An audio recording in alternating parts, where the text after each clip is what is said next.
Hello and welcome to the crease प्रू। आज का एपिसोड थोड़ा सा स्पेशल इसलिए है कि इस एपिसोड में आपको सिर्फ मेरी शक्ल बर्दाश्त नहीं करनी पड़ेगी, हमारे साथ एक गेस्ट भी मौजूद होंगे और उनसे हम किसी टॉपिक के ऊपर एक एक्सपर्ट ओपिनियन लेंगे। टॉपिक जो हमने चूज़ किया वो ये है कि लास्ट वीक किसी डेवलपर ने हमें सुनने को मिली, इसके मुताबिक द क्रीज क्रू ने भी रिपोर्ट किया था based on the different news that were report by the main stream conventional media कि पाकिस्तान क्रिकेट बोर्ड जो है वो अगले 3 साल के अपने राइट साइकिल ब्रॉडकास्टिंग राइट्स के बेच नहीं सका है ऑन द बेस प्राइस जो उन्होंने सेट की थी, यानी कि जो उन्होंने रकम रखी थी कि कम से कम यहाँ से हम बोली स्टार्ट करेंगे, उसके करीब उससे भी कम की बोलियाँ आई हैं। और इसके नतीजे में हमने देखा कि एक बड़ा तनकीदी किस्म का ट्वीट देखने को मिला था former correspondent of ESPN Cricinfo in Pakistan. इसके अलावा वो पाकिस्तान क्रिकेट टीम के मीडिया मैनेजर भी रह चुके हैं। He was the head of media department of the PCB for a while, और अभी वो लाहौर कलंदर्स के साथ एसोसिएटेड हैं, उमर फारूक कासिम। सो उमर फारूक कासिम ने जो तनकीदी ट्वीट किया था जो हमने उसको हमने अपनी रिपोर्ट में शामिल भी किया था और यहाँ पे वो आप देख भी सकते हैं। उस ट्वीट में जो उन्होंने बात की थी उसका एक एक्सप्लेनर उनसे लेना चाह रहे हैं, समझना चाह रहे हैं कि एक्चुअली है क्या, सिचुएशन क्या है, कि एक्चुअली PCB के ख़जाने खाली होना शुरू हो चुके हैं, अगर हो रहे हैं तो उसकी वजह क्या है, क्या इन राइट साइकिल का ना बिकना कितना बड़ा इम्पैक्ट होगा ऑन पाकिस्तान क्रिकेट बोर्ड का खजाना या रिजर्व्स, और इसके अलावा और क्या ऐसी सिचुएशन है इसको किया जा सकता है to reverse the situation. Because अगर तो राइट साइकिल एक बहुत बड़ा चंक होता है किसी भी स्पोर्ट्स बॉडी की, समझ लें पॉकेट मनी का, तो अगर वो नहीं हो रहा तो फिर क्या हो रहा है। अच्छा, अभी हमने अपने इंट्रो में जो एक ट्वीट डिस्कस किया था जिसमें एक साहब ने क्लेम किया था कि पीसीबी के जो बजट्स हैं वो बजट उनके फंड्स जो हैं वो ड्राई डाउन कर रहे हैं। उसकी बहुत बड़ी वजह ये है कि 3 साल के लिए जो उनकी इंटरनेशनल राइट साइकिलिंग है वो अभी तक उसको मोनेटाइज नहीं कर पाए हैं। तो हमने सोचा कि जिसने ये रायता फैलाया है उसी से हम एक्सप्लेनेशन ले लें कि हुआ क्या है, एक्चुअली क्या हादसा हो गया। So we have Umar Carlson with us, very I won't say veteran because उनकी उम्र अभी नहीं है कि veteran कहला सके, but very senior journalist in the sports field because 13 14 15 16 साल बल्कि 20 साल ऑलमोस्ट उन्होंने मैदानों की खाक छानी है। फिर कुछ अर्सा उन्होंने एक दफ्तर में भी बैठे और बड़े अच्छे दफ्तर में भी बैठे, और अभी दोबारा से एक journalist turned into a corporate communication specialist वाला सिचुएशन इनकी हो गई है। बट वो जो एक होती है ना कि शायद बुरी एग्जांपल हो कि नाचने वाली की एड़ी नहीं रहती, तो अगर आप एक दफा आप में कीड़ा आ जाए सहाफत का तो वो नहीं जाता। तो अब थोड़ा एक्सप्लेन कर दें कि क्या सिचुएशन हुई है और क्यों आपको लग रहा है कि पीसीबी के फंड्स जो है वो ड्राई डाउन कर रहे हैं। देखिए, ड्राई डाउन अभी हुए नहीं है, लेकिन आपने नोटिस किया होगा पाकिस्तान काफी अरसे के लिए क्रिकेट पाकिस्तान में नहीं हुई बिकॉज ऑफ जो मार्च 3 तारीख का जो एक वाकया था, बड़ा अनफॉर्चुनेट वाकया था, श्रीलंकन टीम पे जो अटैक हुआ था। उसके बाद we lost major chunk of cricket in Pakistan और हमें अपनी मेजर क्रिकेट जो थी वो बाहर खेलनी पड़ रही थी, जिसकी वजह से बेसिकली हमने अपने इंफ्रास्ट्रक्चर पे पैसा नहीं लगाया। हमने बिल्कुल ना किसी स्टेडियम को अपग्रेड किया, ना हमने कोशिश की, ना हमने उस तरफ सोचने की कोशिश की। जो पैसा आ रहा था, जो फंड्स आ रहे थे, वो हमने बैंक्स में डाले और उनके ऊपर जो आपको पता है कि इंटरेस्ट लाख की चीज होती है और वो आप उसका। और पाकिस्तान क्रिकेट बोर्ड, आपने नोटिस किया होगा, इंडिया से नहीं खेल रहा। ये एक फैक्चुअल चीज है और दुनिया में ये समझा जाता है कि जब आप इंडिया से नहीं खेलते तो आपकी फाइनेंशियल हेल्थ जो है वो खराब होती है। लेकिन पाकिस्तान ने सरवाइव किया। पाकिस्तान ने सरवाइव किया, ना कि सरवाइव किया, पाकिस्तान थ्राइव भी करता रहा फाइनेंशियल फ्रंट के ऊपर। बिकॉज पाकिस्तान आईसीसी की जो फाइनेंशियल चार्ट है उस पर नंबर 4 पे फॉल करता है, 4 या 5 पे फॉल करता है। साउथ अफ्रीका और पाकिस्तान का नेक टू नेक रहता है। अम, पाकिस्तान को कहते हैं ना, कॉलर खड़े करने का मौका इसलिए मिलता था कि पाकिस्तान में बहुत सारा पैसा बैंक में रिजर्व की फॉर्म में पड़ा हुआ है। और पाकिस्तान ने कोविड के टाइम में जितना सरवाइव किया है, without cutting any job, without like कोई बगैर खेले हुए, पाकिस्तान ने अपने आप को बहुत सस्टेन रखा है। कोविड जब पूरी की पूरी कॉर्पोरेट स्ट्रक्चर जो है वो कोलैप्स कर गया था, लेकिन पाकिस्तान क्रिकेट बोर्ड खड़ा था अपने पैरों पे। उसकी वजह यही थी कि पाकिस्तान के पास इतना पैसा रिजर्व में पड़ा हुआ है कि पाकिस्तान को कोई मसला नहीं था। कॉलर खड़े थे, मौज मस्ती थी, जितना पैसा स्पेंड करना है वो स्पेंड किया भी जा रहा था। और हम ये अक्सर टॉकिंग पॉइंट बनता रहा हेडलाइन में कि पाकिस्तान क्रिकेट बोर्ड कितना स्पेंड करता है उन फजूल चीजों पे जहां पे उनको नहीं करना चाहिए। बट अभी जाहिर है, आपको पता है, 4 5 साल में हमारे रिजीम चेंज हुए। कभी रमीज राजा के बाद नजम सीठी आए, फिर जकार शरीफ आए और अब मोहसिन नकवी साहब आए। एक चीज मोहसिन नकवी से पहले तक एक चीज बड़ी कॉमन थी कि कोई बंदा इंफ्रास्ट्रक्चर पे पैसा खर्च नहीं करता था, क्योंकि पैसा रिजर्व में पड़ा हुआ है, बैंक से पैसा आ रहा है, इंटरेस्ट आ रहा है, करोड़ों रुपए अरबों रुपया इकट्ठा हो रहा है, तो समझ आ रही है। मोहसिन नकवी साहब ने आते सार एकदम पैसा, उन्होंने ये स्टेटमेंट भी दिया कि ये पैसा जो बैंक्स में रखा हुआ है हमने, ये हमें स्पेंड करना है क्रिकेट के ऊपर। उनके लिए क्रिकेट जो है वो इंफ्रास्ट्रक्चर है, बिकॉज आपकी उनकी जो उनकी बैकग्राउंड है, वो जब सीएम पंजाब भी थे इंटरिम सेटअप के अंदर, तो he was very keen and he was like, उनकी सारी तवज्जो इंफ्रास्ट्रक्चर बिल्डअप करने पे थी। लाहौर को उन्होंने, आपने देखा, जहां पे नहीं भी जरूरत थी उसको भी उखाड़ दिया और उसको दोबारा बनाया। तो उन्होंने सबसे पहले आके अपना फोकस शिफ्ट किया कि जी हमें स्टेडियम्स को बेहतर करना है, हमें स्टेडियम्स बनाने हैं। तो स्टेडियम तो नहीं बना सकते आप, बिकॉज इतना पैसा तो नहीं है कि आप एक नया स्टेडियम खड़ा करें, लेकिन उन्होंने एक ढूंढा। कदाफी स्टेडियम का जो मेन बिल्डिंग का जो है उसको उन्होंने बोला जी अब इसको अपग्रेड करेंगे, कोई चैंपियंस ट्रॉफी आ रही है, हमें ये करना है, हमें वो करना है। तो उनकी जो एक बैकग्राउंड थी स्पेंडिंग मनी ऑन इंफ्रास्ट्रक्चर, वो उन्होंने पाकिस्तान क्रिकेट में भी ढूंढ ली कि चलो यार ये पैसा स्पेंड करते हैं। अब आई थिंक अगर पाकिस्तान की जो फाइनेंशियल रिपोर्ट देखे पीसीबी की, तो 26 से 27 अरब रुपया रिजर्व में पड़ा हुआ है। ठीक है, उसमें से यकदम आप 13 से 14 अरब रुपया निकालेंगे और वो कदाफी पे लग जाएगा, और पिंडी में लगेगा, कराची में लगेगा, स्टेडियम्स के। तो आप ये अंदाजा लगे जो रिजर्व में आप पे पैसा पड़ा हुआ था, रिजर्व का पैसा आपका एकदम एक विप के साथ आपने निकालना शुरू करना है और उसको यूज करना शुरू कर देना। फिर आपने सामने एक बिल्डिंग थी जिसको आपने पहले तो बनने दिया। मैं मोहसिन साहब की बात नहीं कर रहा, पहली वाली जो रिजीम थी पाकिस्तान क्रिकेट बोर्ड में, उन्होंने पहले बनने दिया और बाद में उस पर स्टे ले लिया, और अब पाकिस्तान क्रिकेट बोर्ड ने उसको खरीद लिया है, उस बिल्डिंग को परचेज कर लिया, जबकि पीसीबी का बिल्कुल ये काम नहीं है। क्रिकेट बोर्ड का काम क्रिकेट की इंफ्रास्ट्रक्चर पे खर्च करना है, ना कि ऐसी चीजों पे जहां पे आपको लॉन्ग टर्म मुझे नहीं पता क्या फायदा होगा। अ, कोई पेपर पे कुछ नहीं है कि क्या फायदा क्या नुकसान होगा। बट 13 अरब रुपया एक, 4.5 5 अरब रुपया एक, जो परचेजिंग। और अभी आपने नोटिस किया होगा पाकिस्तान क्रिकेट बोर्ड ने डोमेस्टिक अनाउंस किया रिसेंटली, उसका 5.5 अरब रुपया उन्होंने अकाउंट में डाला है कि जी हमें ये पैसा यहाँ पे स्पेंड करना है, जबकि नॉर्मली 2.25 अरब में डोमेस्टिक हुआ करती थी पिछले साल तक। और पिछले साल से लेके अब तक कोई ज्यादा फर्क नहीं आया डॉलर रेट में, बल्कि डॉलर नीचे आया है, 308 रुपए से 270 75 के ऊपर है, मतलब डॉलर नीचे गया है। तो आपकी जो एक्सपेंडिचर है, अगर आप डॉलर की फॉर्म में करने की बात करते हैं, डॉलर नीचे है तो आपकी चीजें सस्ती होनी चाहिए। बट एनीवे वो एक अलग डिबेट है। तो हमने अपने पैसे खर्च करने की जो शरह है वो हमने आई थिंक 400% बढ़ा दी है। तो जो हम जिस बेस पे हमारे कॉलर खड़े थे, हमारे पास बहुत पैसा रिजर्व में पड़ा हुआ है ये वो, अब वो पैसा रिजर्व से निकल के स्पेंड होना शुरू हो गया है। ठीक है, अच्छे काम के लिए स्पेंड हो रहा है।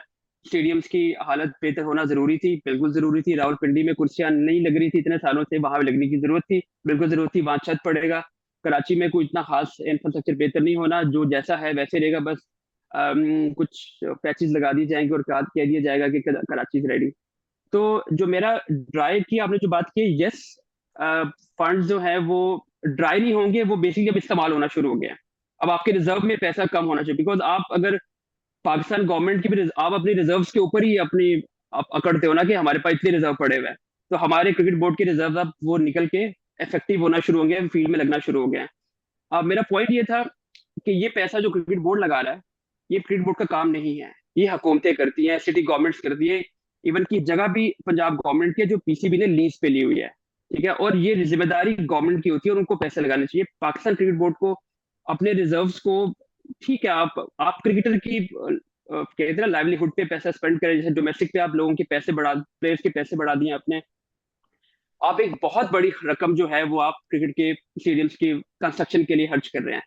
गलत सही, there is no right, there is no wrong answer, but आपके रिजर्व से पैसा निकल के बाहर जाएगा और फिर आप आने वाले दिनों में ये वो पैसा जो वापस नहीं आता, डोमेस्टिक पे जो पैसा लगता है 5.5 अरब लगेगा, वो वापस नहीं आने वाला आपका। अगर आपको लगता है कि हम इसको मार्केट कर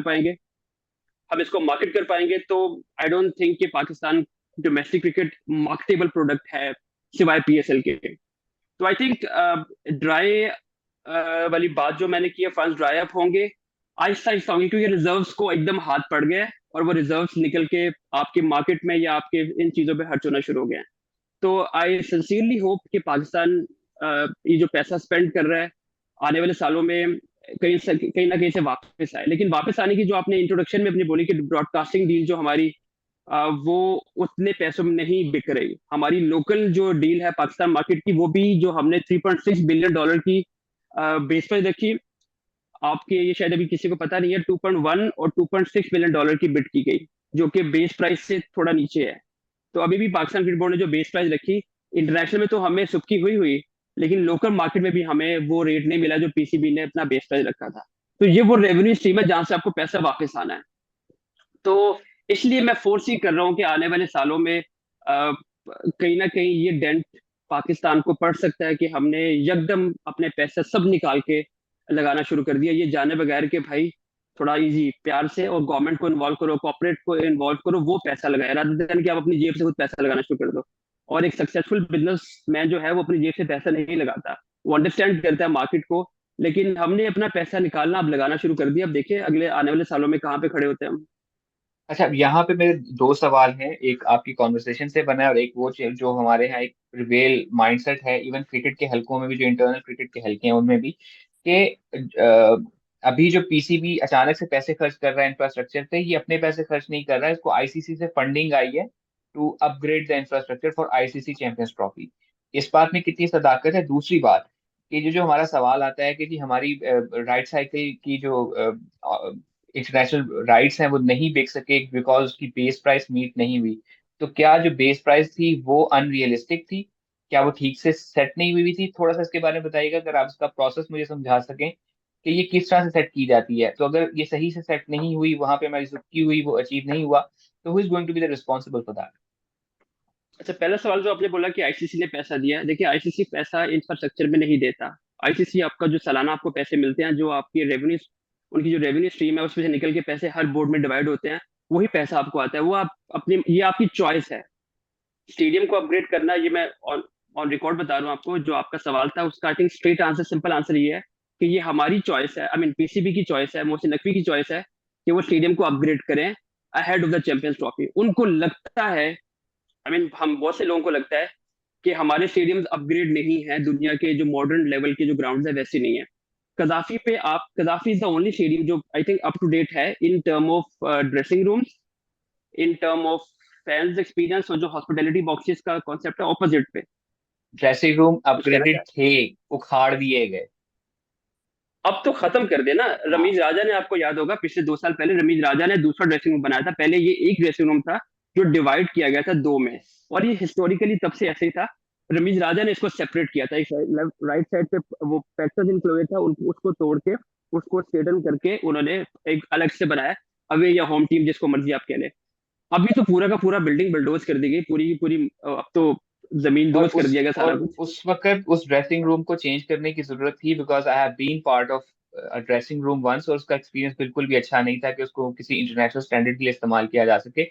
बट वो जो अपग्रेड किया गया था, जिसमें ना सिर्फ पेट्रन एंक्लोजर, जो पुराना प्रेस कॉन्फ्रेंस हॉल था उसका बहुत सा हिस्सा उसके अंदर आ गया था, और वो बहुत अच्छा बन गया था। You have been to the new dressing room, yes yes, तो वो आपको अंदर आई नया बीन वाला बहुत अच्छा था। I been to so many dressing room, not just Pakistan बल्कि इंडिया की ड्रेसिंग रूम भी मैंने देखे हैं। बेंगलोर का देखा है, चेन्नई का देखा है, तो I have seen so many. तो मुझे अंदाजा है कि दुनिया कहाँ पे खड़ी है। लेकिन इंडिया का, अब अगर हम स्पेसिफिकली हम बात करें कोलकाता की, कोलकाता का ड्रेसिंग रूम कोई इतना आलीशान नहीं है। हमारा कदाफी स्टेडियम का जो ड्रेसिंग रूम है वो बहुत, वो 2 गुना बड़ा था उस वाले से। फिर अगर जो नया हम वाला बेंगलोर बना था जाए, वो बहुत अच्छा था, जो नया बना था वो जो बहुत अच्छा था। बेंगलोर, बहुत अच्छा था वो। जो बेंगलोर का ड्रेसिंग रूम है वो कोई बहुत आलीशान नहीं है, आपके शोल्डर टू शोल्डर सादर टीम से लग रहे होते हैं, पीछे बहुत वो जगह होती है। बेंगलोर या चेन्नई में तो वो आम सी वो प्लास्टिक की कुर्सियां भी पड़ी हुई थी, वो जो हम अक्सर छतों पे रखी यस हुई होती हैं कि यस कहीं यस बैठना पड़ जाए तो वो यस, इस्तेमाल करते हैं। बिल्कुल। तो ये it's not just about problem, मैं आपको बताता हूँ कहाँ पे थी। प्रॉब्लम ये थी कि आप पीएसएल के साथ अटैच हैं, कराची किंग्स के साथ आप काम कर रहे हैं काफी अरसे से, आपने ड्रेसिंग रूम शेयर किए हैं। आपने नोटिस किया होगा दुनिया में, इवन फुटबॉल, आप फुटबॉल बड़े कीनली फॉलो करते हैं, फुटबॉल हो गया, दुनिया की तमाम स्पोर्ट्स, दुनिया में कोई स्टेडियम ऐसा नहीं है जहाँ की जो मेन आपकी बिल्डिंग है, जो फेसिंग कदाफी स्टेडियम जो ग्राउंड है, वो ऑफिसेज हैं, वो आपका रेवेन्यू है। वो रेवेन्यू आपका मुफ्त में बट रहा होता है। अगर मैं वहां पे 3 महीने एक ऑफिस में बैठा हूं, जिसका आपने जिक्र भी किया है, वो मैं वहां बैठ के रियलाइज करता था यार ये इतनी कमाल की जगह है, ठीक है, और ये फेसिंग ग्राउंड है, और ये मुफ्त है। इवन कि मुझे उसका बेनिफिट मिल रहा है, 3 महीने, मैंने 2 महीने उसका बेनिफिट लिया। बट मैंने रियलाइज किया, बिकॉज मेरे अंदर जो आपने बोला ना कीड़ा जर्नलिस्ट का, वो भी है, अभी भी है, वो कहीं जाता नहीं। जब 18-19 साल से मैं एक चीज में काम करता रहा हूँ, तो मेरे अंदर वो चीज अंडरस्टैंडेबल थी कि यार हाँ यार ये गलत है। तो दुनिया में किसी स्टेडियम में ये वाला फ्रेमवर्क नहीं था कि एक आपकी मेजर बिल्डिंग जो फेसिंग ग्राउंड है और वो आप मुफ्त में बांटते हैं। तो आई थिंक ये एक मोहसिन साहब का, आई मीन मोहसिन साहब का या पीसीबी का, मैं ही कहूंगा कि एक अच्छा इकदाम था कि बिल्डिंग को उन्होंने गिराया, और अब उनका जो नया मॉडल है उसमें जो फ्रंट ग्राउंड की जो फ्रंट वाली बिल्डिंग होगी, वो हॉस्पिटैलिटी बॉक्सेस होगी जो सेलेबल होते हैं। और वो रेवेन्यू अब पीएसएल कराची किंग में अब जो रेवेन्यू है वो आप ही को जाएगा, जो कलंदर्स को जाएगा, वो कोयटा ग्लैडिएटर को जाएगा, वो मुल्तान को जाएगा। ये फायदे वाली चीज है, और ये क्रिकेट बोर्ड को जाएगा। आप वो पूरा का पूरा जो मेरे ख्याल से अगर आप पूरे सीजन का लें तो वो आई थिंक कहीं ना कहीं वो आपको 90 करोड़ या कोई 80 करोड़ या 1 अरब के करीब आपको रेवेन्यू दे देगा वो, इतने अगर आप अपने बॉक्सेस बना के आपने बेचे हो। तो वो मुफ्त में बिक रहे थे। उसकी एक अच्छी चीज थी कि उसको आप फ्रंट बिल्डिंग जो है वो बॉक्सेस होगी, और उसके पीछे वाली बिल्डिंग ऑफिस में कन्वर्ट किए जाएंगे, आई मीन बनाए जाएंगे। तो एक तो आपने जो बात की कि आईसीसी की फंडिंग से बनता है, ये तो आप अपने माइंड से निकाल दें, ये हमारी चॉइस थी। आईसीसी हमें एक पैसा देता है, उस पैसे को आप किस तरह इस्तेमाल करते हैं ये आपकी अपनी स्वाबदीद है, या आपकी अपनी चॉइस है, आपकी अपनी जो भी आप करना चाहते हो। तो ये हमारी चॉइस थी कि हम इसको हाँ, पिंडी स्टेडियम में हमें बहुत देर से कुर्सियों की अशद जरूरत थी, वो हमें बहुत जरूरत थी, और वो हमें वो होगा, अब वो होना भी चाहिए। और आई थिंक जो मैंने मॉडल देखा है उसमें चेयर्स भी लगेंगी रावलपिंडी में, और उसको छत से कवर भी किया जाएगा जो लोकल फैंस की। और आई थिंक मैं एडमिट करूंगा कि मैंने ऑलमोस्ट पाकिस्तान के बहुत से स्टेडियम में मैंने मैचेस कवर किए हैं, शेखुपुरा तक में मैंने स्टेडियम मैचेस कवर किए हैं। Rawalpindi is the best stadium in this country, in term of fan experience, in term of watching the game experience, in term of जो लड़के खेलते हैं वहाँ T20 फॉर्मेट जो खेलते हैं, क्योंकि छोटी बाउंड्रीज है वो एंजॉय करते हैं, तो वो स्टेडियम बेस्ट है इन टर्म ऑफ फैन का जो व्यूइंग एक्सपीरियंस है। ऑल्सो वो जो फॉरेन बिल्डिंग है उसके बनने से पहले अगर आप इस तरफ से मैच देख रहे हैं तो आपको क्रिकेट नजर आ रही है, और उसके बैकड्रॉप में आपको मागला हिल्स नजर आ रही है, और जब सूरज डूब रहा होता था बहुत प्यारा लगता था। अब वो नई बहुत प्यारा बिल्डिंग लगता बनने है। से वो व्यू ब्लॉक हो गया है। वो ब्लॉक भी हुआ, बट एनीवे वो बताने का मकसद है कि वो बेस्ट स्टेडियम है। कराची लाहौर का जो एक फैन का एक्सपीरियंस है मैच देखने का, वो बहुत बुरा है, क्योंकि ग्राउंड बहुत बड़ा है। क्योंकि ये मल्टी स्पोर्ट्स स्टेडियम हुआ करते थे, इनको कन्वर्ट किया क्रिकेट स्टेडियम में। ये वो स्टेडियम है जहाँ पे कुश्ती भी होती रही है, जहाँ पे हॉकी भी होती रही है, कजाफ स्टेडियम की बात करो। तो ये मल्टी स्पोर्ट्स स्टेडियम हुआ करते थे, जो कि उसी को उन्होंने बिल्डिंग बना के उसको क्रिकेट में कन्वर्ट कर दिया। अ, अगर आप इसको आगे लेके आए तो वो शायद बेहतर हो सकता, लेकिन चूंकि अभी टाइम नहीं है इतना, इतने फंड्स भी नहीं है कि आप पूरा स्टेडियम उखाड़ के दोबारा बनाए। सिर्फ एक बिल्डिंग की हद तक ठीक है, वो भी आपके 13-14 रुपया तो अकाउंट रखे गए हैं, बजट में रखे गए हैं। लेकिन आई एम श्योर, ये आई एम 100% कंफर्म कि ये पैसे बढ़ेंगे। 13-14 रुपया आपने लेकर रख तो दिया है, लेकिन जब कंस्ट्रक्शन वाले काम आते हैं तो वो पैसे बढ़ते ही हैं, कम नहीं होते। और आपने दूसरा सवाल किया था कि इंटरनेशनल राइट्स की आपने बात की कि वो उस तरह बिक नहीं पाए, आपकी बेस प्राइस को मीट नहीं कर पाए, उसकी वजह क्या है? देखिए, प्रॉब्लम ये है कि पाकिस्तान क्रिकेट बोर्ड हर काम जब दरवाजे पे खटखट होती है तब उनको याद आता है कि यार ये हमें काम करना है। ये ऐसे काम होते हैं जिसके पीछे आपको एक पूरी की पूरी लॉबी करनी पड़ती है, इसके पीछे एक काफी लंबा होमवर्क करना पड़ता है, जो हमारे यहाँ अनफॉर्चुनेट नहीं होता। हमें लगता है कि हम एक वन स्पोर्ट नेशन है, सबकी मजबूरी है कि वो पैसा लेके आए हमारे पास, क्योंकि cricket he is the only saleable brand. तो आई थिंक हम थोड़ा कॉम्प्लेसेंट हो गए हैं, हमसे मुराद मेरा मतलब पीसीबी है। हम कॉम्प्लेसेंट हो गए हैं, और जिसकी वजह से हमें लगता है कि कोई भी आएगा और हमसे वो परचेज कर लेगा। ये वाला जो एक आपका परसेप्शन है, ये ब्रेक होना शुरू हो गया पिछले कोई 1-2 सालों से, कोविड के बाद से। आप समझ लें कि ये तासुर खत्म होना शुरू हो गया। उसकी वजह ये कि अब बिजनेस काफी कॉशन अडॉप्ट करके बैठे हुए हैं कि हमें कितना पैसा स्पेंड करना है और कितना आना है। और आपने नोटिस किया होगा पिछले 2-3 सालों से हम हार भी रहे हैं। जब कोई नेशन हार रही होती है तो nobody want to spend money. कौन अपने लूजिंग कॉस्ट पे पैसा डालेगा? इंडिया की सबसे बड़ी सक्सेस जो पैसा उनके पास आता है, एक तो पॉपुलेशन, आईबॉल्स बहुत ज्यादा है, दूसरा they are winning everything almost. अगर वो हारते हैं तो हमें लगता है यार ये कैसे हार गए, हमें यकीन नहीं आता। तो एक तो जीतना उनका एक हैबिट बन गया हुआ है। वो एक साल के अंदर अंदर 2 वर्ल्ड कप के फाइनल खेले, एक जीते। फिर उसके बाद नॉर्मली जो क्रिकेट वो खेल रहे होते हैं उसमें वो टेस्ट मैचेस हो, व्हाइट बॉल क्रिकेट हो, वो जीत रहे होते हैं।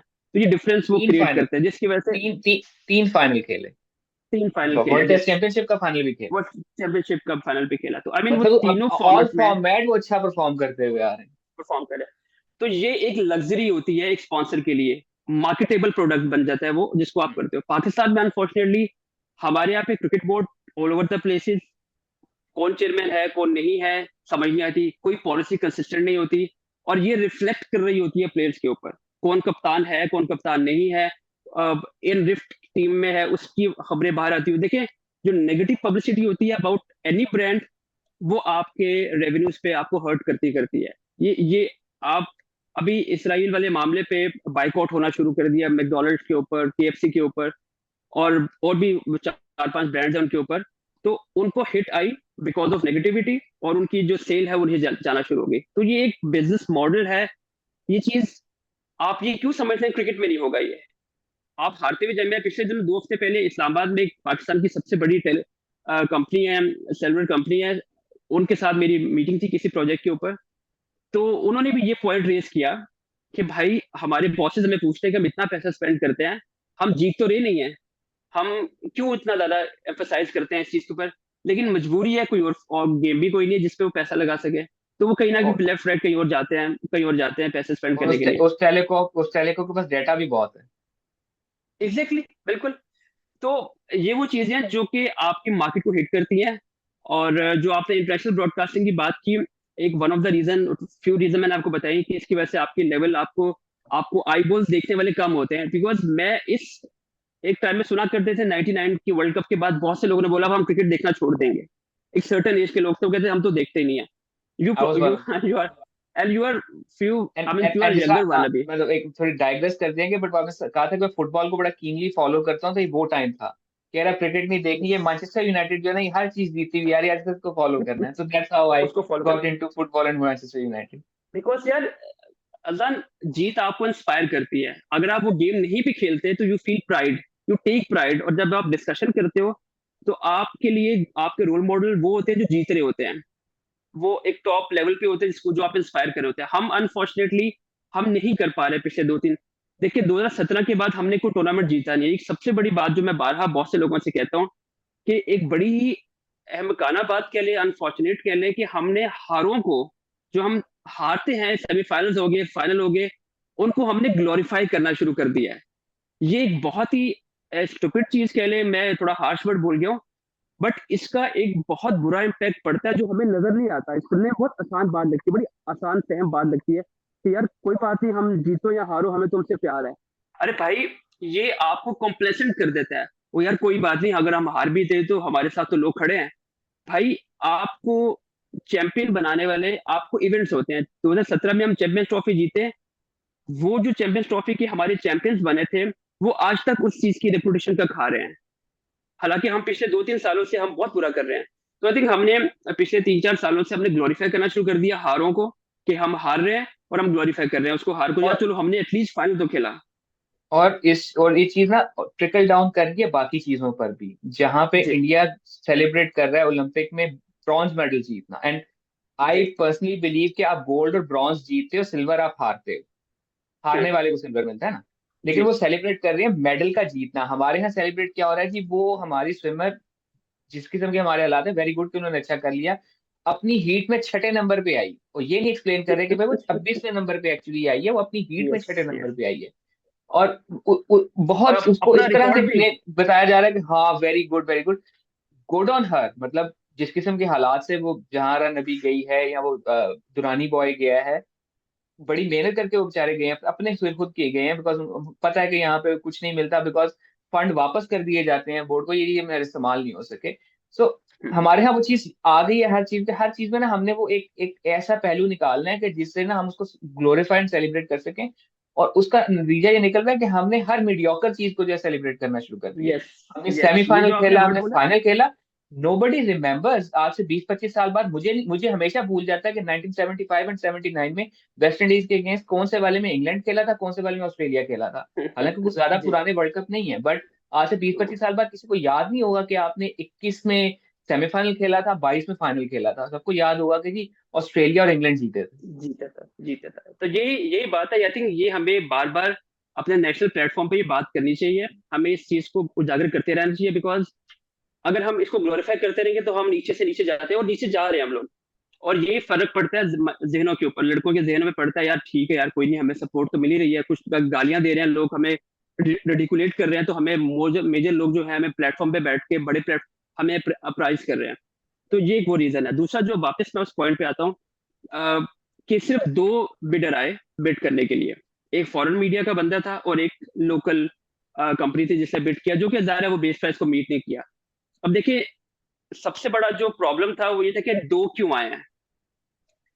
आपका ये सबसे बड़ा एक अलमिया है कि आप कहते हो कि आपका ब्रांड जो है वो बहुत बड़ा है, आपको देखने के लिए लोग तरस रहे होते हैं, बाबर आजम को देखने के लिए तरस रहे होते हैं इंटरनेशनली। तो भाई फिर 2 बिडर क्यों आए आपके पास? There should be more than 4-5 people. अब वो लोग कैसे आएंगे? देखिए पाकिस्तान के हालात आपको पता है, सिस्टम पीसीबी का कैसा होता है, इतनी इनकंसिस्टेंट पॉलिसी जो है वो एकदम बराबर नहीं रहती, कंसिस्टेंट नहीं रहती, तो लोग आपको ट्रस्ट नहीं करते कि यार हम क्यों जाएं वहां पे, टाइम वेस्ट करना है, लोग हमें डील अच्छा नहीं करते, हमसे बात नहीं करते, हमें रिस्पेक्ट नहीं देते, हम क्यों जाएं उनके पास। एक ये रीजन भी है। हमारा जो कॉर्पोरेट स्ट्रक्चर है पीसीबी का, सो कॉल्ड कॉर्पोरेट स्ट्रक्चर है, वो कॉर्पोरेट स्ट्रक्चर जो है वो नहीं है। आई थिंक आपने भी पीसीबी में काफी अरसा काम किया है, you probably have a clear picture कि यहाँ पे लोगों के एटीट्यूड क्या है, लोग किस तरह काम करते हैं, उनके फंक्शनिंग गवर्न करने का तरीका क्या है, जो कि बहुत ही सब स्टैंडर्ड है अगर आप कंपेयर करें इंग्लैंड से या ऑस्ट्रेलिया से कंपेयर करें। अब वैसे करना बनता नहीं उनसे क्योंकि वो हमसे बहुत आगे है। चलो आप इंडिया से कंपेयर कर लो, बिकॉज हम इकट्ठे आजाद हुए थे और उसके बाद हमारी जो रेस थी वो साथ ही स्टार्ट हुई थी। तो एक ये वजह 2 बिलियन क्यों आए, और दूसरा है कि थोड़ी मोनोपोली भी है पाकिस्तान में, कुछ एक दो कंपनीज ऐसी हैं, बल्कि एक ही कंपनी ऐसी है जिन्होंने काफी अरसे से मोनोपोलाइज किया हुआ है पाकिस्तान क्रिकेट को पिछले काफी अरसे से। मैं नाम नहीं लेना चाहूंगा, लेकिन आई थिंक उन्होंने मार्केट को खराब भी किया हुआ है, जिसकी वजह से लोग ट्रस्ट नहीं करते पीसीबी को। उनको पता है यार इन्हीं को मिलना है, तो हम क्यों जाके अपना टाइम वेस्ट करें। तो एक ये वो भी रीजन है। दूसरी रीजन ये है कि हमने पीसीबी के कॉर्पोरेट के जो मार्केटिंग के या कमर्शियल के लोग हैं, उन्होंने कभी एंगेज नहीं किया दुनिया में बड़ी कंपनीज को कि भाई आओ। जरूरी नहीं होता कि यार वो आएंगे और आपकी बात सुन लेंगे, उनको आपको एटलीस्ट दिखाओ तो सही, उनको बुलाओ, उनको इनवाइट करो। कॉर्पोरेट में यही तो चीजें चलती हैं, आपको लॉबी करनी पड़ती है, आपको लोगों से डिस्कस करना पड़ता है, आपको एजेंसीज को एंगेज करना पड़ता है। एक एक दफा कोशिश की गई थी अंडर आर्मर, नाइकी और एडिडास को अप्रोच करने की फॉर किड्स, और ज्यादा पुरानी बात नहीं जी कर रहा हूँ, बिल्कुल। 2015 ऑनवर्ड्स कोशिश की गई थी, बट वो हमें जवाब तक नहीं आया। नहीं आई थिंक बात चली थी, आई थिंक वसीम खान के टाइम में ये बात चली थी, वो लेकिन दोबारा तब प्रॉब्लम हुआ ये था। है कि दोबारा, हाँ, लेकिन दोबारा तब प्रॉब्लम हुआ ये था, हाँ। होती है कि हाँ नाइकी और ऐसी जो बड़ी कंपनीज है वो आना चाहती है, लेकिन प्रॉब्लम ये है कि वही पीसीबी का जो एक एक देसी तरीका है काम करने का, वो उस चीज को एक्सेप्ट नहीं करते, वो उसमें अडेप्ट नहीं कर सकते। हमारे यहाँ पे लास्ट कुछ घंटों पहले चीजें फाइनल होती हैं, यार ये लोगो लगा दो, हमें ये कर दो, हमें वो कर दो।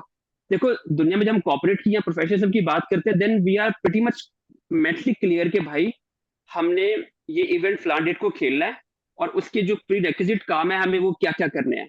हर चीज ऑर्गेनाइज नहीं है पीसीबी में। जो ऐसी कंपनीज एडिडास या नाइकी कंपनी, ये काफी ऑर्गेनाइज कंपनी है। अगर इनसे आपने डील करना है तो आपको उनके लेवल पे आके उनको डील करना पड़ेगा, आप उनको नीचे नहीं ला सकते ये कह के कि भाई हम बड़े हैं तो आप नीचे आ जाओ। नहीं भाई, आप अपने मुल्क में बेशक बड़े होंगे, वो अपनी दुनिया में बहुत बड़े हैं, तो यू हैव टू अपने आप को, अपनी हील्स को उठाना पड़ेगा, आपको आपको उनके लेवल पे आना पड़ेगा, ऑर्गेनाइज होना पड़ेगा, सिंपल। आप ऑर्गेनाइज, हमारे यहाँ पे जो प्रोफेशनलिज्म का वर्ड है वो आई थिंक सिर्फ क्रिकेट में नहीं, हमारे कॉर्पोरेट स्ट्रक्चर में नहीं, बल्कि पूरे पाकिस्तान में जो वर्ड प्रोफेशनलिज्म है, ये हमारे यहाँ पे ना ओवर यूज किया जाता है। इसको यूज किया जाता है फॉर टॉकिंग पॉइंट, अपने पॉइंट को रेस करने के लिए, अपनी बात ऊपर ऊंची करने के लिए, बट प्रोफेशनलिज्म फॉलो नहीं की जाती पाकिस्तान में। आप you just name any organisation जहाँ पे प्रोफेशनलिज्म वाला कल्चर जो है अ, उसको थॉरोली उसकी एसेंस के मुताबिक उसको यूज किया जाए, ऐसा होता नहीं। अगर वैसे काम करना शुरू करें हम एक दिन नहीं चल सकते, सीधी सी बात है। यहाँ प्रोफेशनलिज्म वाला कल्चर नाइकी एडिडास इसलिए नहीं आते, जो कि हमारी ख्वाहिश है कि वो लोग आए। अ, हमारा हमारा ब्रांड की वैल्यू बेसिकली इनहेंस होती है ऐसे ब्रांड जब आपसे अटैच होते हैं, बट वो नहीं होते। उसकी वजह आपको पता है, आप अंदर भी रहे हैं और आप बाहर से भी देखते हैं कि यहाँ पे लोगों का तरीकेकार क्या है काम करने का। अ, एक एक कहते हैं ना, एक कंसिस्टेंट पॉलिसी नहीं होती, एक कंसिस्टेंट बिहेवियर नहीं होता। पॉलिसी तो दूर की बात, किसी के साथ behaviour is not consistent. Intellectual dishonesty बहुत बड़ी चीज है, जो कि हमारे यहाँ पे इग्नोर की जाती है, जबकि ये बहुत बड़ी चीज है जो आपको इंटेलिजेंस। बहुत चीजें ऐसी हैं जो हम बहुत पीछे, और मैं हमेशा ये बात करता हूँ जान कि ये रिफ्लेक्शन है the country we are living in. Simple, cricket कुछ चांस से लड़के नहीं आए, चांस से लोग नहीं आए, ये कोई डिफरेंट मुल्क से लोग नहीं आए। ये रिफ्लेक्शन है this the entire country which is being govern by politicians और whoever. I don't want to go into detail, but ये एक उसका है, और हम इससे बाहर तब नहीं आ सकते। आपको लगता है कि पाकिस्तान क्रिकेट जो है वो पाकिस्तान से डिफरेंट हो जाएगी? ऐसे होता नहीं है। ये वही माइंडसेट है जिसपे लोग ग्रो अप करके ऊपर आते हैं, ये वही माइंडसेट है जिससे लोग अ, काम करके अच्छा, क्रिकेट बोर्ड में एक और बड़ी मजे की बात है कि हमारे यहाँ पे जो बड़ी मेजर मेजर पोस्ट पे बैठे हुए हैं, जो अभी काफी देर से काम कर रहे हैं, ये लोग की पीसीबी में पहली पहली जॉब थी। हमारे यहाँ पे इस पीसीबी कल्चर में कोई बंदा अगर 15 इयर्स ऑफ करियर आ रहा है, वो वहां पे सरवाइव नहीं कर सकता। अगर किसी के पास किसी चीज की एक्सपर्टीज और वो किसी एक थ्रेशोल्ड से उठता हुआ कामयाब बंदा जो है वो आए, वो कहेगा यार आओ मैं करता हूँ यहाँ, उसको काम नहीं करने दिया जाता। तीन वो चार ऐसे लोग हैं जो यहाँ डोमिनेट कर रहे हैं और वो कर ही जा रहे हैं, और उनकी पहली पहली जॉब थी करियर में, और वही लोग जो हैं 10 10 15 15 साल से काम कर रहे हैं, तो उन्होंने कहीं से मतलब पहले काम नहीं किया।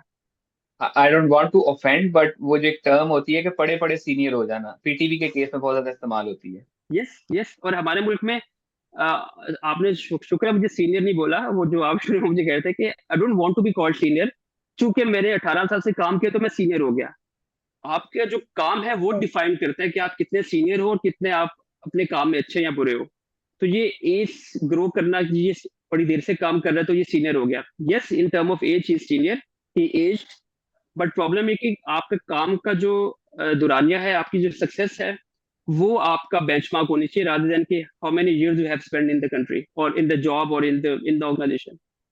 तो वो आपका सवाल जो था कि ब्रॉडकास्टिंग, आई थिंक उसकी बहुत सी वजूहत थी जिसकी वजह से आनी, और जो बेंचमार्क रखा जाता है आई थिंक वो मार्केट वैल्यू देखी जाती है कि पाकिस्तान के पिछले वैल्यूज क्या थी, उससे कंपेयर किया जाता है। कितना इंटरेस्ट है, वो विंडोज जिसमें मैचेस हैं वो कौन सा टाइम है, समर्स है, विंटर्स है, किस किस कंट्री में कितनी पॉपुलेशन पाकिस्तानियों की है, कितना इंटरेस्ट है, आई थिंक उसको गेज किया जाता है, और ये कंपनीज एवेल्युएट करती हैं और उसके बाद आपको नंबर देती हैं कि आपकी वैल्यू ये है। राइट। सो अब हमारे पास 10 मिनट आखिरी हैं, तो इसमें हम बात कर लेते, इसको रैप अप करते हैं कि what's the way forward now. क्या चीजें हैं जिसको इमीडिएटली एड्रेस करने की जरूरत है पीसीबी को? देखिए जो कि नहीं होने वाला जो मैं बताने लगा हूँ, आपका गवर्नेंस स्ट्रक्चर जो है उसको बेहतर करने की जरूरत है। ये नहीं है कि आपका रात को सोया, आपको ख्वाब आया सुबह उठे तो यार ये कर दो। जैसे अभी पाकिस्तान का डोमेस्टिक स्ट्रक्चर जो है वो एकदम से दोबारा रिवैम्प कर दिया गया है। आप दुनिया में पाकिस्तान क्रिकेट में, बल्कि हिस्टोरिकली देखें तो किसी भी कंट्री में आपका सीजन 6 महीने होता है या 5 महीने होता है, बिकॉज आप रिहैब का टाइम देते हो पिचेस को, ग्राउंड्स को, प्लेयर्स को, they can come up and they can start again. और ये एक एक नॉर्मल एक फाउंडेशन है, एक चीज है जिसकी बेस पे चीजें चल रही होती हैं। हमने वो एक ख्वाब देखा कि जी हमें तो 3 टूर्नामेंट नहीं डालने हैं, और अच्छे बुरे रिजल्ट क्या आता है मुझे नहीं पता, मैं उस पर नहीं जाऊंगा। लेकिन आप एक एक ह्यूमन नेचर, या एक जो सूरज मशरिक से निकलता है मगरिब में गुरूब होता है हमें पता है, आप उसको उल्टा चलाना शुरू कर दो तो यार ऐसे तो नहीं होता ना। तो आपने डोमेस्टिक को वो कर दिया गवर्न। तो इन शॉर्ट ये कि आपको you need to have right people for the right job. आपको जो ब्यूरोक्रेसी है हमारे सिस्टम में काफी देर से पेनिट्रेट कर रही है, जो पीसीबी का जो फेस है पिछले 4 5 सालों से ये लीगल में कन्वर्ट हो गया हुआ था। अगर आप नोटिस करें, अ, वसीम खान के बाद राशिद रमीज राजा ने थोड़ा सा चेंज करने की कोशिश की फेस को पीसीबी के। जैसे ये लोग निकलते हैं, आपका पीसीबी का फेस दोबारा लीगल फॉर्म में कन्वर्ट होता है, हम लीगल में सिर्फ फंसे होते हैं। अभी मोहसिन नकवी साहब ने एक नया फेस देना शुरू कर दिया इंफ्रास्ट्रक्चर में, स्टेडियम वो, तो फोकस कहीं ना कहीं क्रिकेट से हट जाता है। अभी डोमेस्टिक आपने दोबारा रिवाइव किया, लेकिन उसमें आपने, मैं भी कैलकुलेट करा था, आपका साइकिल खत्म होगा अगस्त में और आपका अगला साइकिल 1 महीने बाद शुरू हो जाएगा डोमेस्टिक का। तो ये नहीं होता, ये मुझे नहीं पता ये किसने प्लान किया है, ये किसके दिमाग का वो था जो भी एक्सपेक्टेड था, बट ऐसे होता नहीं है। तो ये जो लोग नॉन क्रिकेटर्स होते हैं जब ये सिस्टम में आते हैं, तो ये आके चीजें करते हैं, अब ये डोमिनेट कर रहे होते हैं। अब मैंने देखा कल वकार यूनुस को साथ बैठाया हुआ था मोहसिन नकवी साहब ने, और 2 3 चीजों पे जब वो फंसे तो उन्होंने वकार पे डालना शुरू कर दिया, जबकि वकार तो सिस्टम में अब आया भाई, 1 हफ्ता भी नहीं उसको हुआ, और आपने और उसको। कल की प्रेस कॉन्फ्रेंस की बात काट रहा हूँ, उसमें मोहसिन नकवी साहब मॉडरेटर लग रहे थे रात में, चेयरमैन पीसीबी। जी आप बता दें, जी आप बता दें। अच्छा, ये रिफ्लेक्ट करता है उनकी पर्सनैलिटी को कि वो क्या करना चाह रहे हैं। He doesn't want to listen anyone, he just want to, कि उनको पता है। उनके ने एक बड़ी मजे की स्टेटमेंट दी कल कि ये वक्त बताएगा कि मुझे कितना पता है क्रिकेट का। तो आई मीन दिस शोज के he doesn't want to take feedback, जी मुझे ये करना है तो मुझे ये करना है, विच इज फाइन, ठीक है, you have ideas, but at least वो वेट तो करवाओ, लोगों से बात करो and let people give you honest feedback. लोग ऑनेस्ट फीडबैक नहीं देते, उनको पता है कि यार अगर हम बोलेंगे कुछ तो शायद ऑफेंड हो जाए। तो देखिए ऐसे नहीं चलेगा, आपको आपको ऑफेंस लेना पड़ेगा, आपको लोगों को सुनना पड़ेगा और लोगों को बताना भी पड़ेगा आपको कि सर ये ऐसे होता नहीं है, वैसे आप इसको ऐसे कर लें तो ये चीज थोड़ी बेहतर हो जाएगी। तो ये कोई बताता नहीं है उनको, मुझे लगता है नहीं बताता, इसलिए तो यहाँ तक आए हम लोग कि आप डोमेस्टिक का आपने एकदम शक्ल ही चेंज कर दिया है। आप पहले डोमेस्टिक चेंज होता था, लेकिन दुरानिया चेंज नहीं होता था। हम बात करते हैं हम क्वालिटी बेहतर करेंगे, हमने क्वांटिटी पे जोर देना। हमने 9,000 मैचेस खेलने हैं, हमने 15,000 मैचेस खेलने हैं। इसमें कहीं ना कहीं मुझे लगता है क्वालिटी जो है, अभी मैं कल जब गौर से चीजें डिकोड कर रहा था, तो मैं देख रहा था कि जो प्लेयर की जो पाइपलाइन है वो इतनी ज्यादा बन गई है। अब हमें नहीं पता वो प्लेयर कहाँ से किधर जाएगा, वो फलां जगह डोमेस्टिक में कैसे आएगा, फर्स्ट क्लास कैसे खेलेगा। क्लब भी आ रहे हैं, ये अच्छी चीज थी, क्लब को रिवाइव करना, यूनिवर्सिटीज को रिवाइव करना, स्कूल को रिवाइव करना। लेकिन वो फ्रेमवर्क हमें नजर नहीं आ रहा, एक कंफ्यूजन है। इतनी ज्यादा पाइपलाइंस बन गई हैं, आप कैसे उसको करेंगे? क्वांटिटी बढ़ गई है, आपको पिरामिड को उल्टा करना होता है। आपको आपने पिरामिड आपने जैसा खड़ा वैसा कर दिया आपने। ये आपको अंडरस्टैंड करना है कि आपको ऊपर से नीचे आपकी जो फनल है उसको आपने नैरो डाउन करके आपका टैलेंट आपको फिल्टर करना है। आपने फिल्ट्रेशन के लिए नैरो नहीं किया, आपने उल्टा आपने उसको चौरस डब्बा बना के जो भी आएगा इधर से निकलेगा, ये करेगा वो करेगा। तो I think one is governance को बेहतर करना पड़ेगा। You need to get people जो कि honest with the job. You need to get people. देखो हमारे यहाँ पे पीसीबी में कोई काम भी नहीं करना चाहता, रेपुटेशन की बेस के ऊपर कहते हैं यहाँ पे आऊंगा तो रेपुटेशन खराब होती है, और मैं मुझसे बेहतर कौन जाएगा यहाँ पे। रेपुटेशन की बात करते हैं, 17 साल मैंने एक जगह काम किया है, मेरी एक रेपुटेशन थी। पीसीबी में आया तो आपने देख लिया कि क्या हुआ और क्या चीजें चली। नो बडी केयर्स के पीसीबी में। तो ये चीजें हैं कि यहाँ पे लोग आने से डरते हैं, लोग काम करने से डरते हैं। एक बंदा बाहर से आप लाए थे, वसीम खान, जो कि ऑनेस्ट था, जो कि काम करना चाह रहा था। उस पे आप उस पे आर्ग्यू कर सकते हैं कि फलां चीज सही थी गलत थी, but he was trying and he was going somewhere. कहीं ना कहीं करते करते कहीं ना कहीं जाना चाह रहे थे। ऑल दो फिर वो ब्यूरोक्रेसी बीच में आती है, चीजें खराब करती हैं, जो भी करती है, लेकिन आपको उस टेन्योर में कोई डायरेक्शन नजर आ रही थी। गलत सही की बात नहीं कर रहा मैं, आपको नजर आता यार ये इधर जाना चाह रहे हैं, ये करना चाह रहे हैं। उसके बाद से मेरे को डायरेक्शन नजर नहीं आई। अगर आपकी ऑर्गेनाइजेशन का गोल डायरेक्शन जो है वो ब्लरी सा है, वो समझ नहीं आ रहा, कंफ्यूज है, तो आई थिंक ऑर्गेनाइजेशन कहीं जाएगी नहीं है। तो गवर्नेंस बेहतर है, people for the right job वाली बात है। फिर जो चेयरमैन आते हैं उनको उनको they have to listen people. उनको थोड़ा जेनरस होना पड़ेगा, अपनी विंडोज खोलनी पड़ेगी, ऑफेंस लेना पड़ेगा। कुछ नहीं होता, बेहतर होता है थोड़ा ऑनेस्ट होके। लोग आपको अगर एडवाइस दे रहे हैं तो लिसन देम। उस पर बुरा मानने वाली बात नहीं है कि यार इसने मुझे मेरी बात को रेजिस्ट कर दिया, मेरी बात को इसने नेगेट कर दिया। ऐसे होना नहीं चाहिए। बादशाह सलामत को सुनना चाहिए कि चीजें कहाँ पे खड़ी हैं। एंड यू, अगर किसी को लगता है ना कि मुझे क्रिकेट का पता है, तो ऐसा होता नहीं है। आपने जब आप देखो क्रिकेट देखते हुए उसको उसको एनालाइज करना, उसको शौक से देखना, इट डजंट मेक श्योर कि आपको क्रिकेट का पता है। क्रिकेट का पता वो होता है कि आप पिछले 20 25 30 सालों के सिस्टम को समझते हैं, आप लोगों को जानते हैं जो क्रिकेट को चला रहे थे। आप इस पूरे मैकेनिज्म को, क्रिकेट को चलाने वाले लोगों की जो मार्केट है उसको समझें। अभी मुझे किसी ने बताया कि ये जो डोमेस्टिक होने जा रहा है चैंपियंस कप, इसमें एक बड़ा अनरियलिस्टिक टारगेट दिया गया कि आपने इसकी रिकवरी 1 अरब रुपया वापस लेके आनी है। अब आप भी कॉर्पोरेट सेक्टर में काम करते हैं, आपको थोड़ा सा आइडिया है कि भाई 1 अरब डोमेस्टिक टूर्नामेंट से आपको वापस कैसे आएगा? आपका डोमेस्टिक का ब्रॉडकास्ट नहीं बिकने वाला, तो आप मार्केट से कैसे पैसे उठाएंगे? तो ये वो चीजें जो प्रॉब्ली जब ऐसे लोग आते हैं सिस्टम के अंदर, वो एक बहुत ही अनरियलिस्टिक गोल लेके आते हैं कि हम ये कर देंगे, हम वो कर देंगे। क्योंकि वो बड़े लेवल पे खेल रहे होते हैं। सीएम पंजाब अगर है वो, या आप किसी और लेवल पे वो काम कर रहे हैं, ये फेडरल गवर्नमेंट पे काम, उनके बजट्स बाकी बहुत हाई होते हैं। और वहां पे आप किस आर्म ट्विस्ट करके भी लोगों से पैसा निकाल लेते हैं। कि क्रिकेट इज द बिजनेस जहां पे people look after their business interest. नहीं है तो नहीं आएंगे वो। आपको उनको समझाना पड़ेगा, आप उनको बता। और सबसे पहली बात, आपको जीतना पड़ेगा यार। आपको आपको आपके हीरोज गिर गए, सीधी सी बात है। तो 17 के बाद you won nothing at all. आपको दोबारा अपने गेम को उठाने के लिए you have to start winning. You have to start winning the tournaments, ताकि फिर दोबारा आपके आईबॉल्स आपके पास वापस आए। मैं आप जो 99 के वर्ल्ड कप के बाद लोगों ने छोड़ा था, इस वर्ल्ड कप के बाद I am listening so many people, young लड़कों को, बच्चों को सुन रहा हूं मैं कि हम अब क्रिकेट नहीं देखते, हमें देखनी नहीं है, हम तो हार ही जा रहे हैं। देखो क्रिकेट टीम नहीं हार रही होती, जो बाहर देखने वाला है वो भी हार रहा होता है। जो फॉरेन में बैठा हुआ पाकिस्तानी है वो भी हार रहा होता है। बिकॉज ये एंटाइटलमेंट होती है। इफ यू लिव इन, अगर आप दुबई जैसे, यूएई जैसे कंट्री में, या इंग्लैंड जैसे कंट्री में जहाँ पे इंडियन पाकिस्तानी इकट्ठे रह रहे होते हैं, तो वहां पे you are losing as a nation भाई। हमारे यहाँ तो हमें कोई टॉन्ट करने वाला नहीं है, इंडियन यहाँ बैठ के हमें फेस पे हमें नहीं कुछ करेगा। लेकिन वहां पे लोग कर रहे होते हैं आपको, तो आप डिसअपॉइंट होते हो, आप कहते हैं हम तो फॉलो नहीं करते। फिर ये बड़ा इजी आंसर होता है, हम तो फॉलो नहीं करते क्रिकेट यार, चलो जीत रहा हार है हमें क्या पता, हम अपना काम कर रहे हैं। तो ये लोग छुपते हैं फिर। तो आई थिंक ये हमें टूर्नामेंट जीतना पड़ेगा, जो आप कह रहे हो ना वापस तीसरा है, टूर्नामेंट जीतना पड़ेगा, अपनी गवर्नेंस को बेहतर करना पड़ेगा। अदरवाइज मेरा नहीं ख्याल कि आप कहीं जा सकते हैं। चले, thank you so much for your time. बहुत अच्छा इसको आपने रैपअप किया, बड़े अच्छे से किया। उसने एक मेरी मेरी ही लिखी हुई एक लाइन को रीइंफोर्स किया कि अगर आपको तालियां सुनने का शौक हो तो गालियां हम्म, खाने का हौसला होना चाहिए। तो इसी नोट के जी, साथ आज आज का एपिसोड खत्म करें। Thank you so much Umar for your time. Hopefully मैं आपको दोबारा फिर से तंग करूंगा। Thank you sir, thank you very much, sure. Thank you everyone for listening. खुदा हाफिज।